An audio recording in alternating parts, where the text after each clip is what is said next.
Good morning to all you Broncos fans out there, and welcome to Legends of Mile High, a podcast where we talk about current events and history. I'm Thomas Hall. Thank you for joining. If you want to get at me on Twitter, Thomas Hall NFL. And don't forget to like the show, follow Mile High Huddle, and we're going to talk about some interesting things today for sure. We've seen the first part of organized team activities with the Broncos, and there have been some pretty solid developments from my perspective, at least. Man, there there are a couple big things that happened, and one of them has me in complete disbelief. So we will hit that in just a little bit, and then finally we will end the show with a little Mile High legend today. So stick around with me today, and we'll see what we have.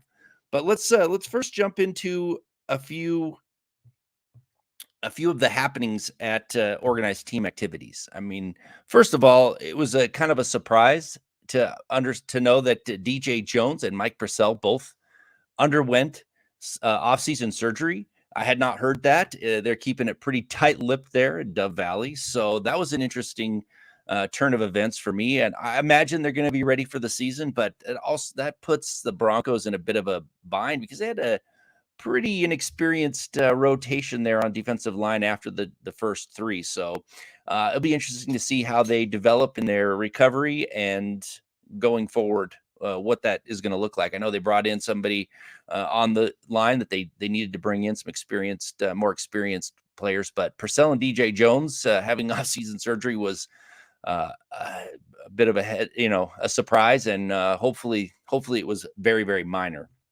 But the big news for me is Javonte Williams, right? Javonte Williams had a devastating knee injury. It wasn't just an ACL tear.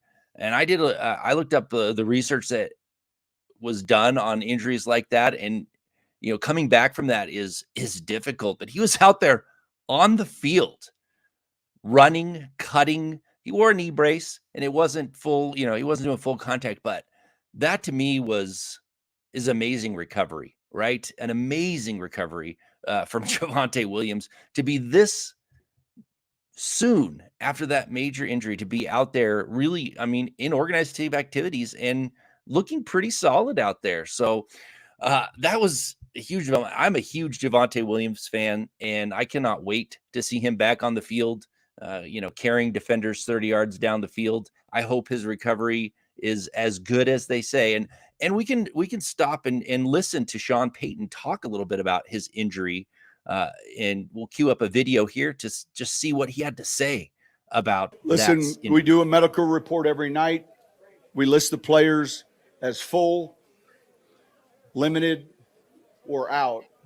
And so he's working in a limited capacity. We're being smart, obviously. And I said this to you before. We were encouraged heading into this time of the season. So it's good to have him out here.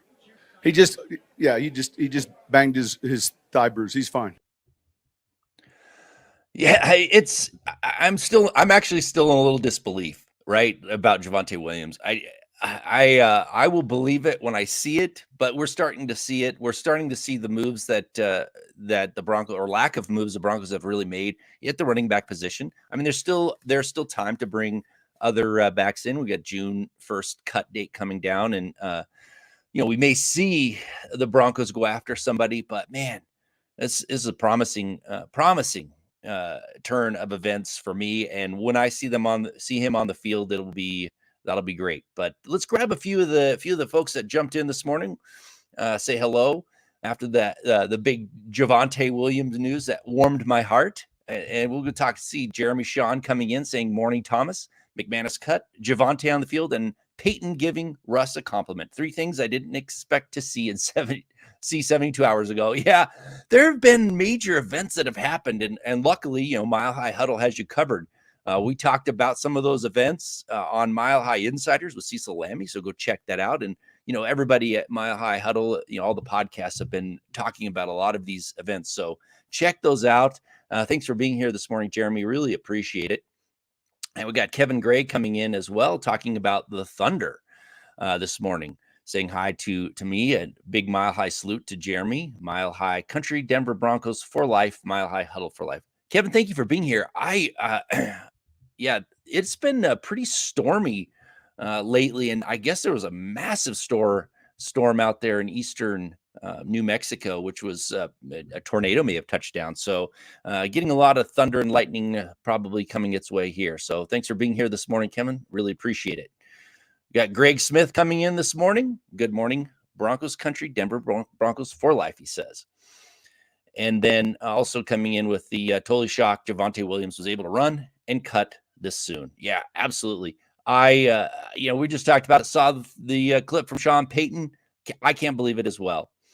And Money Moore's coming in saying, I don't want to see Javonte until at least week 5.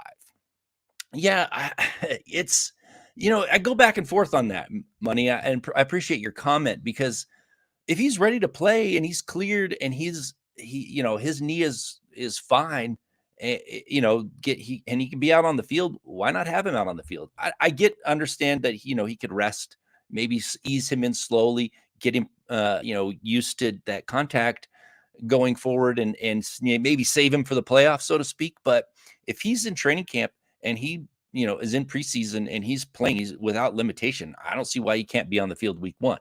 But again, I'm not privy to all the information. I'm only gleaning what I see and what I hear, and his recovery is I don't know. I mean, it's amazing. That's all I gotta say. It's amazing. So it's promising. So yeah, thanks for that comment. We got Lawrence Rivera coming in. What up, everybody? What's my tiger muskie fishing tips? I haven't caught one yet. Well, good morning, Lawrence. Thank you for coming in with Facebook stars. I appreciate the support as always. And it's always great to see you here. I don't know much about fishing, but I have fished a little in, but not for muskie, but I have been in Minnesota fishing. So they were out there, but yeah, I don't have any tips for you. So hopefully hopefully somebody can give you some tips and help you with the fishing. But yeah, I haven't fished in years. And we have Louis Condon coming in saying, good morning, sir. Unfortunately, I can't donate. I respect your opinion. That's why I ask what do you think about Russ putting out videos of his workouts? I do this show because I love it. If you can donate, don't donate. That's fine. And I appreciate you coming in here, Louis, and asking the question and being here this morning. But yeah, I mean, I do it because I love it. So if you can donate, great. If you can't, whatever. I haven't seen Russ putting out workout videos. I mean, last year he did a lot. It's been a totally different change this season under Sean Payton. I haven't seen it. Maybe he has, but I haven't noticed it. But I don't think he's going to be doing what he did last year. I will tell you, he is in much better shape than he was last year at this time. You can tell by looking at him. They talked about it. Sean Payton addressed it. Russell Wilson addressed it himself. He didn't talk about how much weight he's lost, but you can just look at him and see the difference. And I think that's a testament not only to Russell Wilson's work ethic. I think he has a great work ethic, and I think it's a testament to him knowing that what he did last year was not working. It didn't work for him, so he went back to what did work for him: being in shape, being able to move.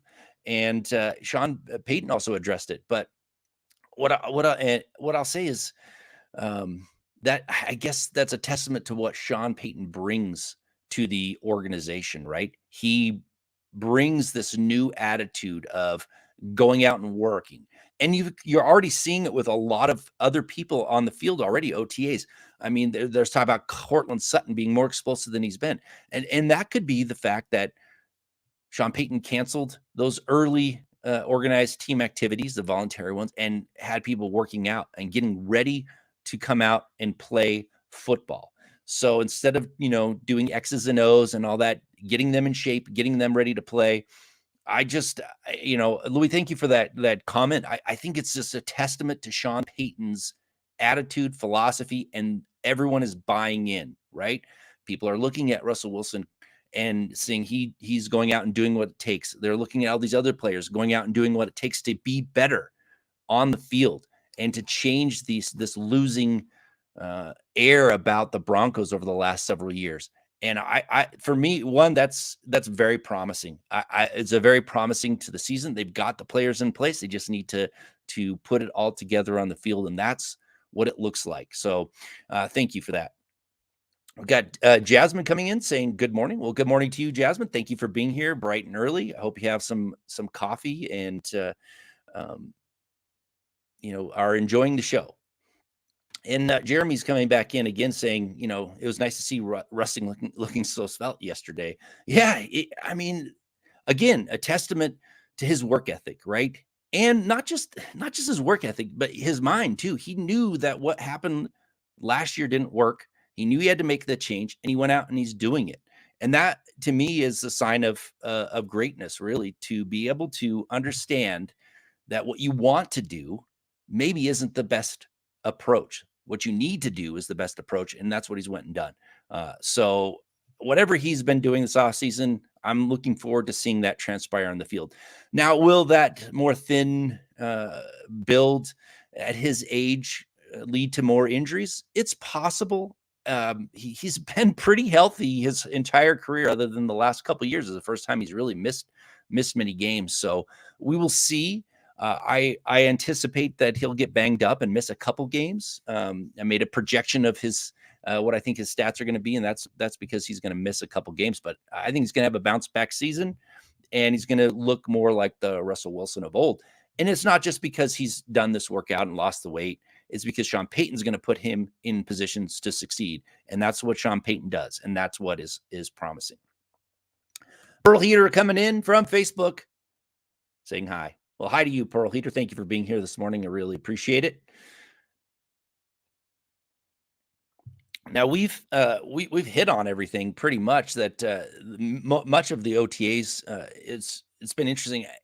Russell Wilson and Javonte Williams to me are the two biggest. I mean, Russell Wilson has come out and said he's in pretty much the best offseason he's had of his life, right? The best shape, best best attitude, maybe. I don't know what that actually means, but the best offseason of his life is he's saying. So I'm looking forward to it. Looking forward to seeing if Javonte Williams actually is on the field week 1. And I'm also looking forward to seeing how Sean Payton's no-nonsense approach actually plays out on the field. Now, we saw it with the Saints, and a lot of times it's interesting to see certain coaches take some time to get traction with their new philosophy.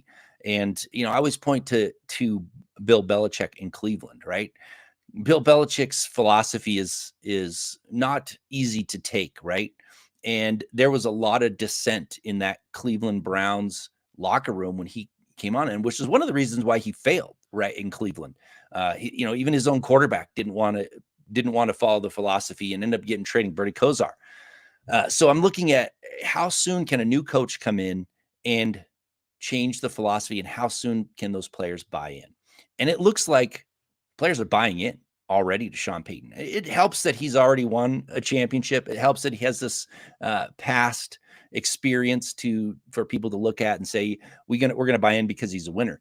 But it still takes some time for people to adjust. And going from Hackett, who's a completely different philosophy, to Sean Payton, that could take some time. But from what I'm seeing, everyone's buying into it. You don't see a lot of leaks. You don't see a lot of stuff coming out. And it's funny because, you listen to the media members that are actually able to get into OTAs. They're even saying, well, we have a bunch of stuff that we want to talk about. We can't talk about it. So even the media is respecting what Sean Payton is saying about not releasing a lot of information. So it is going to be interesting when I go to training camp this year. Hopefully I can bring you some more information, a little bit deeper insights. But yeah, it is an interesting turn of events, and I am excited right now after watching just the first OTAs. So Pearl Heater, thank you for saying that you enjoy my show. I really appreciate it, and I hope that you stick around, because I've been doing this now for over a year. And I still gonna get butterflies when I wake up in the morning getting ready to do the show. So thank you. I appreciate it. I really enjoy doing it, even though it's early morning. Not a lot of people get to show up, but thank you for that. Appreciate it. And Jeremy, this is a good comment. I think he says, I think Russ learned a valuable lesson last season. The Tiger shouldn't try and change his stripes. It seems he wanted to transition to a pure pocket passer, but he realized his legs are key to his game. Yeah, and that's what I'm talking about. People who are self-aware, who are really good at what they do. They try something, it doesn't work, and then they fix it, right? And they evolve. And I think that's a testament to his mental makeup and why he wants to be great and why he has been great in the past, and why I think I predicted a huge bounce back season for him. So that's that and Javonte Williams, Russell Wilson, how he does next year and how Javonte Williams comes back are two of the most interesting things to me to watch for next year. Jason O'Neill coming in this morning saying, I'm getting here late. How's life, Thomas? And how's Broncos country this morning? Excited to see Javonte in the field. Should we temper expectations for Javonte? Yeah, Jason, thanks for the comment. And I was just talking about that. We watched John Payton video talking about Javonte Williams. We've seen the video of him out there on the field, cutting, running, doing the things that we weren't expected to do. So I keep tempering my expectations for Javonte. I've been saying it all along. Don't expect him back. Don't expect him to be the player he once was, especially early on. But every time I say that, something else comes out that shows that, man, we should have pretty good expectations for Javonte.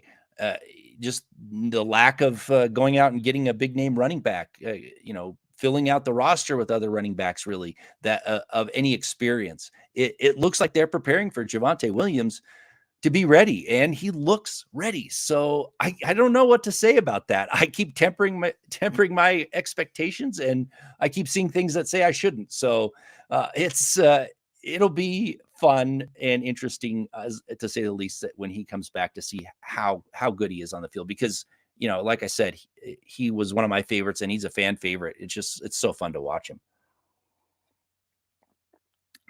All right, so we've got Pearl Heater coming back in saying, the position that still worries me, though, is center. Thoughts? Yeah, I have talked about this. I have talked about the center position quite a bit. I don't know what to think, right? My thought was early on, right after free agency started, and there was no real interest in signing a center, was Sean Payton liked what he saw from Cushenberry coming out of LSU. I liked what I saw. I thought he was going to be a steal of the draft. He ended up not being as good as projected. But, oftentimes coaches come in and think they can resurrect somebody's career. And I think that's what's going on with Cushenberry. I think Sean Payton and the offensive line coach, Zach Strief, think that they can bring his potential out. Now, whether that happens or not, I don't know. I mean, I'm going to keep my fingers crossed. It could happen. But they didn't go out and make any big splash signings to shore up that center position after doing so for the rest of the offensive line, right? So that's a weak spot. I know they went out and got Kyle Fuller, who is, really is a backup player. He could push Cushenberry for the starting role, but he's a one-year signing, so there's not a lot of future there. And they went out and got a 7th round pick in Forsyth for center, but chances of him supplanting Cushenberry are pretty small, really. If you look at 7th rounders making it their first year and starting as a rookie. So, it looks like it's Cushenberry or bust. And I just hope that it's not bust. I hope Cushenberry turns the corner and becomes a good player. So we'll see, obviously, but it worries me as well too. And a lot of times when coaches think that they can resurrect a career, it doesn't always work out. So I'll keep my fingers crossed. We're all thinking about it. So appreciate the thoughts and the question, Pearl. Jasmine's coming back in. Great show. There's so much hope for our Broncos this season. It really is, Jasmine. I am really kind of excited. And I've been saying that I've got cautious optimism because I've been excited the last few years with new coaches, and especially with Russell Wilson coming in. And, we've just watched them fail miserably. So this year feels different to me. It seems different. It looks different. Everything about it seems to be much different than the last 6 years. So I have I have a lot of hope, but I'm going to wait before I get too excited. I keep saying that, but which will probably be not true. I'll probably be super excited on week 1, but I'm going to hopefully wait till they actually win their first game and see how it goes. And then we've got the man Keith Brugman coming in with a great question this morning. Thank you, Keith, for being here, coming in from Facebook, saying which player has more to prove versus the narrative about them, Russell Wilson or Lloyd Cushenberry? That's an interesting question. I'm going to go with Russell Wilson, right? I mean, people talked a little bit about Lloyd Cushenberry being bad. Everyone talked ad nauseum, and they still talk about it, about how Russell Wilson is washed up, and they took their shots, and he signed that huge contract. He's locked into the Broncos, right? They're stuck with him for a little while.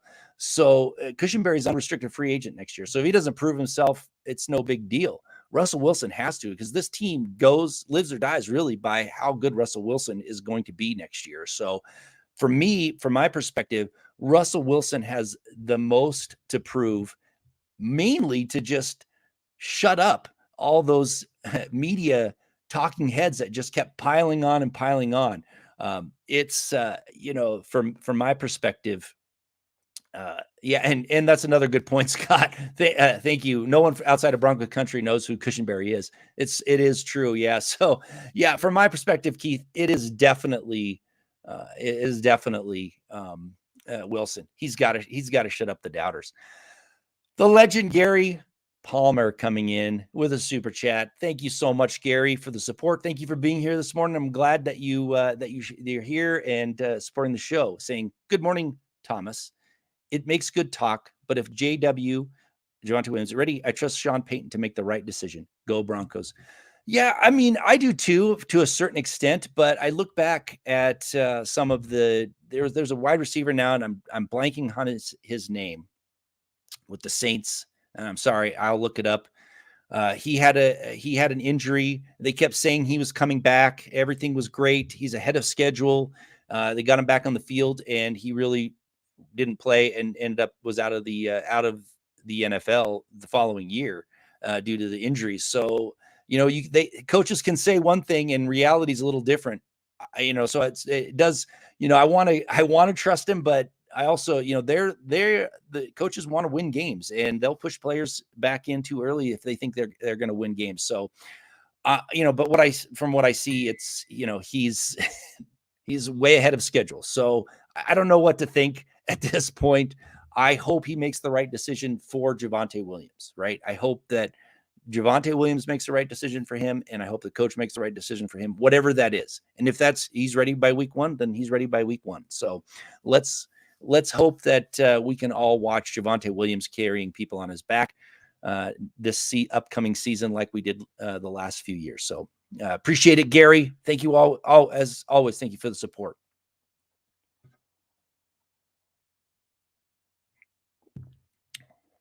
All right, we got Luis Rodriguez coming in. This year is different, very different. I feel it more focused and ready. We got weapons all around. Now, please, God, keep our boys healthy. Yeah, it's a great comment that the health has been one of, and in fact, probably the most significant reason the Broncos have been losing. I mean, they've been injury riddled the last couple of years. And I know there were other problems. Hackett was a big problem. They just weren't, they weren't well coached. But when you lose all the talent, you can't compete in the NFL. I don't care how good of a coach you have. The war of attrition finally gets to you, and that's been their downfall. And yeah, my fingers are crossed. I think Bo Lowry coming in is a huge advantage. He was able to do pretty good things with the Saints over the years. And, changing even though, I don't have anything against Lauren Landau and his team, but just changing it, making a change to different strength and conditioning could benefit the team. So I'm hoping that we see the Broncos really bounce back and stay healthy and make some noise. And I think if they do stay healthy, I think they will. I think they've got like you said, they've got the pieces together. They've got good weapons. They have the makings of a pretty solid offense from my perspective. And their defense probably will take a little bit of a step back, but they're not going to be horrible. They still got great players. And if health sticks on their side, and keep Randy Gregory on the field and some of those other players on the field, I think you're going to have a winning formula. So I appreciate the comment. Thanks for coming in. And Gary Palmer, I love it. Let's hope my trust is not misplaced. I keep saying that to myself, right? I don't want to be excited, but I am excited. And I really hope so too. I hope that they make the right decision for Javonte, and I hope that this excitement that we see coming into the Broncos will transpire on the field and see some winning games. I actually, I'm probably in the minority here, but I think if they don't win 10 games this year, it's going to be kind of a failure in my eyes. They still got good weapons. Russell Wilson should bounce back. They've got a winning coach. They should make some noise. If they can, they could get to 7 wins with Fangio. They should be able to get to 10 wins with Sean Payton. So that is my hope for the team. And I really feel like if they don't make that, it's going to be a disappointment. All right. So we are going to wind down the show. I appreciate everybody coming in. Thank you so much for the support. Thank you for being here. And again, if you want to talk to me between Fridays about history of the Broncos or anything like that, get at me on Twitter at Thomas Hall NFL. You can you'll get to the rest of the Mile High Huddle guys on Twitter, watch the other shows and whatnot. But right now, I'm actually going to bring back the Mile High legend, or maybe I should say almost a Mile High legend. So by 1989, Bruce Smith, we all know, the Hall of Famer, had already established himself as a premier pass rusher in the NFL. He had just completed 3 straight seasons of double-digit sacks and had received 2 first-team All-Pros. And Dan Reeves back then saw that talent, and he wanted it on the Broncos. He wanted to see him in orange and blue. And he actually had his chance because Smith was entering free agency. Now, free agency back then was not as we know it today. I mean, if a player of Smith's caliber entered free agency today, there would be cash thrown at him like crazy, and he could just accept the highest offer if he wanted, go wherever he wanted to go. But in the late 80s, it wasn't the free-for-all as we know it today.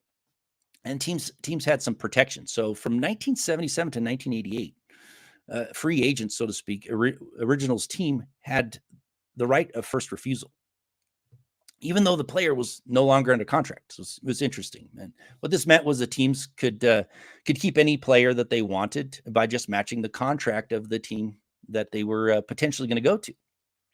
And they also were entitled to receive draft compensation from that team that signed that said player. And that was based on the experience and the player's new salary that would determine what their draft picks actually were going to be received, what round and how many.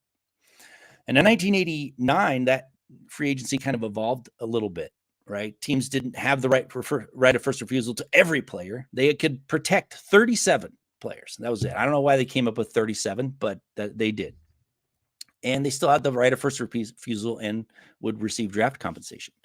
So as you can imagine, the Buffalo Bills protected Bruce Smith under this new called Plan B. The Broncos went after him anyway. They gave him an offer of $7.5 million for 5 years, which obviously is peanuts in today's standards, but back then it was a significant amount of money. And Smith agreed to the deal and was set to become a Denver Bronco. And Denver was even willing to ship the 2 first-round picks that it was required to sign him to that contract.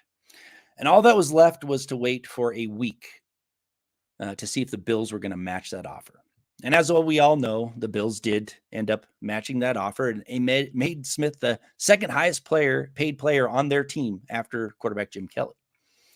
And that, obviously, Smith went on to have his Hall of Fame career. And Broncos fans in the 80s, like me, were left wondering what could have been. And at times when I think back to this potential pickup, right?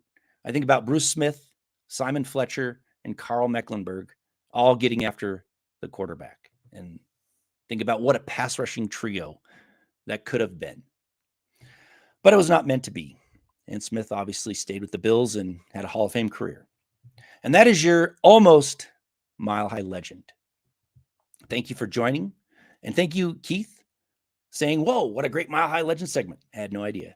Well, thank you. Thank you for that, Keith. Thank you for coming in. And thank you all. And have a great day, Broncos fans.